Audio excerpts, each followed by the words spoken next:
Greetings, everybody. Welcome to Liberty Call. Today is Thursday, January 19th, 2023. It is my wife's birthday. Happy birthday, Leslie. Love you very much. Unfortunately, she's on a cruise right now with her mom, sister, some nephews, friend of her, my mother-in-law. So she'll be back tomorrow. So I did something very nice. I made some chocolate chip cookies in honor of her birthday. I made a whole batch last night. Unfortunately, she wasn't here to do any taste testing, so got to do it myself. I am a sweets junkie, so you can't tell by how slim I stay. But a lot of that has to do with my inflammatory disease. It seems to make the weight just stay off of me. So I don't know if that's a bad thing or a good thing, but anyways, I've been since the fall been trying to put back on 20 pounds, and I finally got back up into the 160s, which is very good because I was having some issues with my inflammatory disease treatments and stuff. So anyways, but again, happy birthday, Leslie. You're 52. So anyways, like I said the other day, we were talking, I guess a week or so back about how old we are and how we're now grandparents. And I was like, well, when we met, you were 24. This was not part of the deal. You weren't supposed to get old. But I guess her being, 3 years and 3 weeks older than I am, she's always going to be older than I am, and especially if I die younger. So anyways, all right. Hope everybody's having a fantastical day out there. If it's your first time watching, give me some thumbs up, likes, shares, subscribes. I'd greatly appreciate it. Pretty ugly day in the markets. The headlines obviously are the debt ceiling, which everyone is, clamoring about. Oh my God, we're up against the debt ceiling. We can't spend more money than we don't have. Also, the Fed's talking about what they think is going to happen. One of the Fed governors did some talking today, and also the labor market. From that perspective, looks pretty good, but everyone's panicking out there. So let's go ahead and jump into the numbers and look and see. A lot of red across here domestically and across Western Europe. The Dow Jones was down 0.76%, closed at 33,044. SP 500 was down 0.78, closed at 38.98. NASDAQ down 0.96, closed at 10,852. Small caps are down 1.15. The VIX was up 0.39. It's currently sitting at 2042. Canada was down 0.17. Brazil was up 0.63.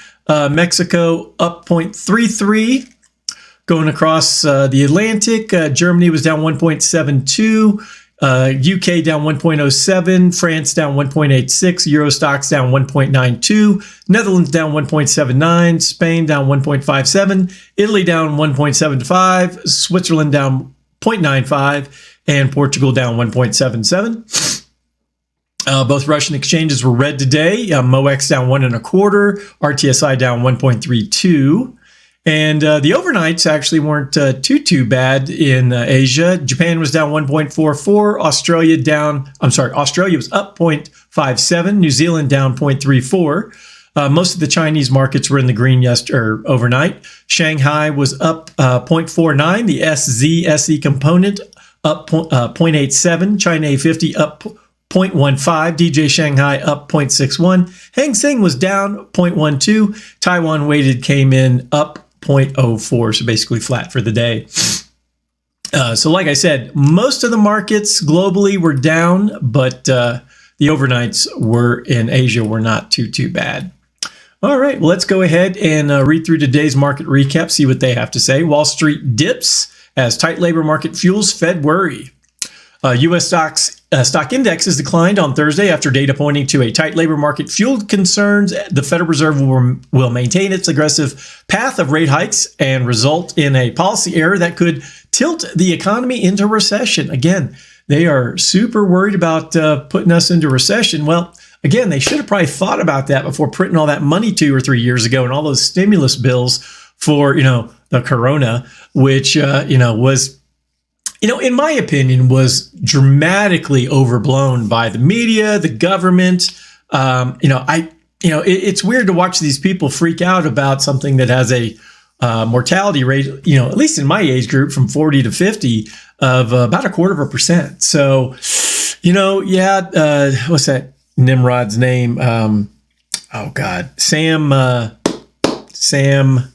Oh, he does that New Discourses podcast.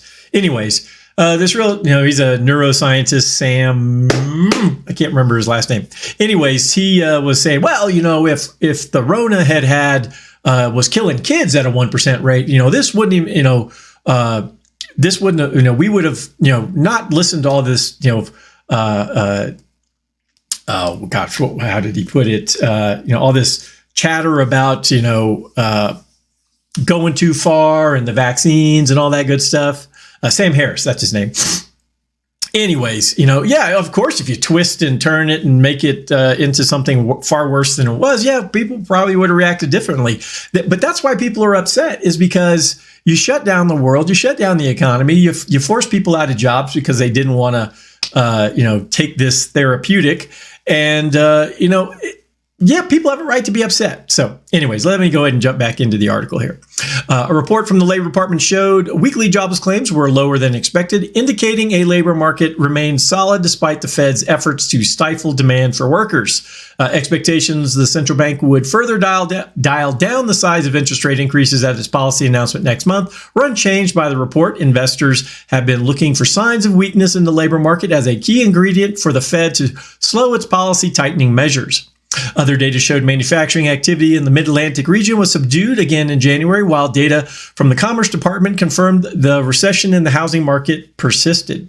Quote, you've got two diametrically opposed pieces of data. One is weakening in spending data and stuff like that. And on the other hand, it's still fairly robust employment data, end quote, said Peter Tuz, president of Chase Investment Council in Charlottesville, Virginia. Quote, it's like a seesaw. You don't know what the Fed is going to do in terms of raising rates again, by how much, holding them steady. So are they going to overdo it, end quote. Recent comments from Fed officials continue to highlight the disconnect between the central bank's view of its terminal rate and market expectations. Boston Fed President Susan Collins echoed comments from other policymakers to support the case for interest rates to rise beyond 5%. Fed Chair Lael Brainard said the Fed is still probing for levels of interest rates that will be necessary to control inflation. Markets, however, see the terminal rate at 4.89% by June and have largely priced in a 25 basis point rate hike from the U.S. Central Bank in February, with rate cuts in the back half of the year. Again, I think they're going to be sorely disappointed. Both the S&P 500 and the Dow were poised to fall for a third straight session, their longest streak of declines in a month. On the earnings front, Procter & Gamble fell 1.04% after warning of commodity cost pressuring profits, despite raising its full-year sales forecast. Analysts now expect year-over-year earnings from S&P 500 companies to decline 2.8% for the fourth quarter, according to Refinitiv data, compared with a 1.6% decline in the beginning of the year. Netflix fell 0.94% ahead of its results scheduled for after the closing bell on Thursday, in which it expected to report its slowest quarterly revenue growth. Declining issues outnumbered advancing issues on the New York Stock Exchange by a 1.5 to 1 ratio. On NASDAQ, a 1.63 to 1 ratio favored decliners. The S&P 500 posted 1 new 52-week highs and 2 new lows. The NASDAQ composite recorded 37 new highs and 31 new lows. So kind of a mixed day across the board, but a lot of Fed chatter. Obviously, the debt ceiling is a big, oh my God, how are we gonna survive without being able to spend money we don't have and make life harder on our citizens? But hey, it is what it is.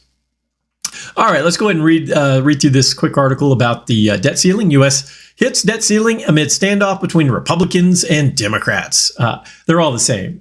Team blue and team red are just two wings of the same bird. So if you think you're on team blue and you're the good guys, or the other way around, you're on team red and you're the good guys, the GOP and the DNC are all trash. And, all they do is rob the citizenry and, line their pockets while helping out their buddies. All right. The U.S. government hit its $31.4 trillion borrowing limit on Thursday amid a standoff between Republican-controlled House of Representatives and President Joe Biden's Democrats that could lead to a financial crisis in a few months. Oh, my God, another crisis. What will we ever do? Treasury Secretary Janet Yellen informed congressional leaders, including House Speaker Kevin McCarthy, that her department had begun using extraordinary cash management measures that could stave off default until June 5th.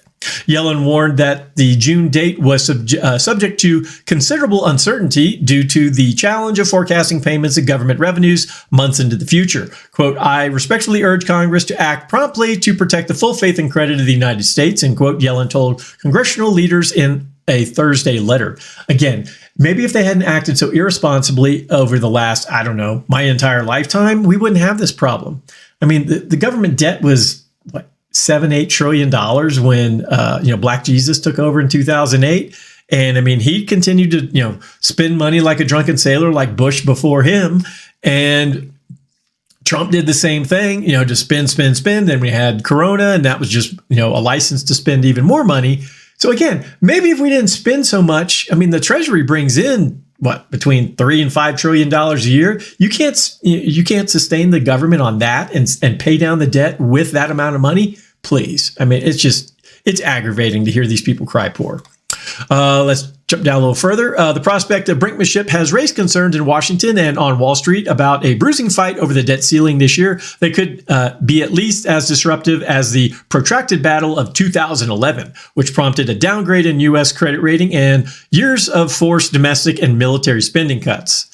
Again, we spend almost $1 trillion on our military at this point, and it does very little to protect the homeland. It does, we spend more time doing the bidding of our corporate overlords in the Middle East and all around the world. So spare me the spending cuts of the military. We could get by with probably a third of our military, not having hundreds of bases spread around the world. And again, I'm a veteran. I saw the waste, fraud, and abuse, up front.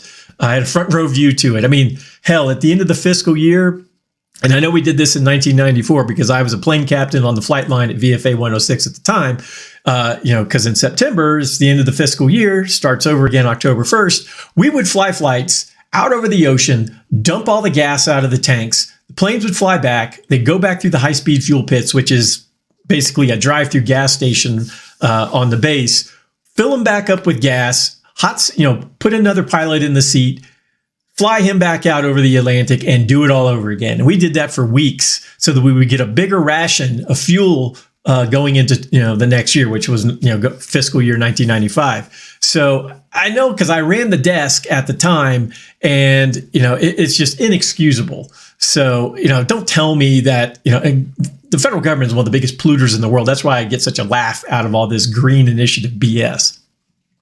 All right. Quote, we're not going to default on the debt. We have the ability to manage servicing and paying our interest, but we similarly should not blindly increase the debt ceiling, end quote, Representative Chip Roy, a leading conservative, told Reuters. Roy dismissed concerns about unsettling markets and risking a recession. Quote, that's what they say every time. It's like clockwork, end quote, Roy said in an interview. Quote, we're already barreling towards recession. That question is what it's going to look like unless the combination of monetary policy and fiscal policy saves us from our stupidity of having to spend so much money, end quote. So again, there's more here if you want to read through the rest of the article. But yeah, it is a created problem. Again, kind of like the whole Corona crap 2 years ago, 3 years ago. They make a mountain out of a molehill. Yes, no one wants to see people die from a respiratory illness, but when you make it out to be something far more dangerous than it actually was, you just scare the hell out of everybody. All right. Next up, we have someone from the Fed talking about what their plans are for interest rates. Fed's Brainard backs higher for longer rates for some time to quell inflation. Federal Reserve Governor Lael Brainard on Thursday backed higher for longer rates, saying policy will need to be sufficiently restricted for some time to ensure inflation returns to the central bank's 2% target. Quote, even with recent moderation, inflation remains high and policy will need to be sufficiently restricted for some time to make sure inflation returns to a 2% on a sustained basis, end quote, Brainard said in remarks prepared for a speech in Chicago. Quote, core goods prices are likely to flatten out once Earlier large gains reverse in the absence of new shocks, and overall core inflation could move up somewhat for a time as a result, end quote, Brainard added. Pointing to services inflation, particularly non-housing services, in which wage growth plays a key inflationary role, Brainard said there wasn't material evidence to suggest that a tight labor market was leading to a wage spiral, but she continued to support further action to weaken labor demand and keep a lid on wage growth. Quote, together with price trends in core goods and non-housing services, the tentative indications for some deceleration in wages, the evidence of anchored expectations, and the scope of margin compression may provide some reassurance that we are not currently experiencing a 1970s-style wage price spiral, end quote. And that was stagflation in the 70s. That's probably what she's alluding to. Quote, for these reasons, it remains possible that a continued moderation in aggregate demand could facilitate continued easing in the labor market and reduction in inflation without a significant loss of employment, end quote. Boy, you can tell these government folks, they fit more words onto a page to say as little as possible. I mean, it is amazing. So again, and Miss Brainard is actually one of the more dovish people on interest rates. I mean, months back, she was talking about how, we might, cut rates sooner than later, blah, blah, blah. And now she's changing her tune, which I do find humorous at this point. So, all right. Some good news out there. U.S. labor market still tight. Housing mired in recession. That's not the good news. The number of Americans filing new claims for unemployment benefits unexpectedly fell last week. That's the good news part. Pointing to another month of solid job growth and continued labor market tightness despite efforts by the Federal Reserve to cool demand for workers. The weekly jobless claims report from the Labor Department on Thursday likely does not change expectations that the central bank will further scale back the size of interest rate increases next month.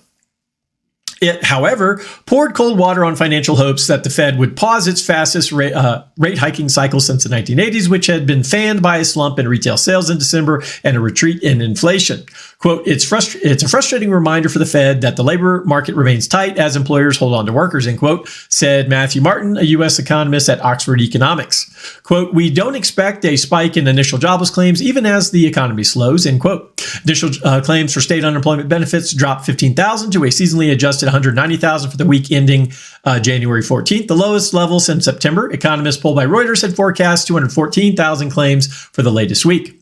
Unadjusted claims dropped by 53,582 to 285,575 last week. That was a jump in claims for California, which were estimated, likely reflecting disruptions caused by a recent severe weather in the state. It rained for a week. Give me a break. It's not like the ground opened up and two cities fell into it. I mean, God, these people will nitpick for any excuse.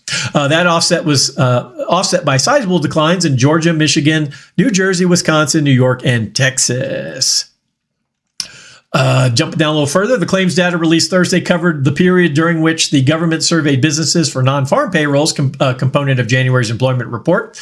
Claims decreased between the December and January survey weeks. The economy added 223,000 jobs in December. Data next week on the number of people receiving benefits after an initial week of aid, a hiring for proxy, will shed more light on the employment growth in January.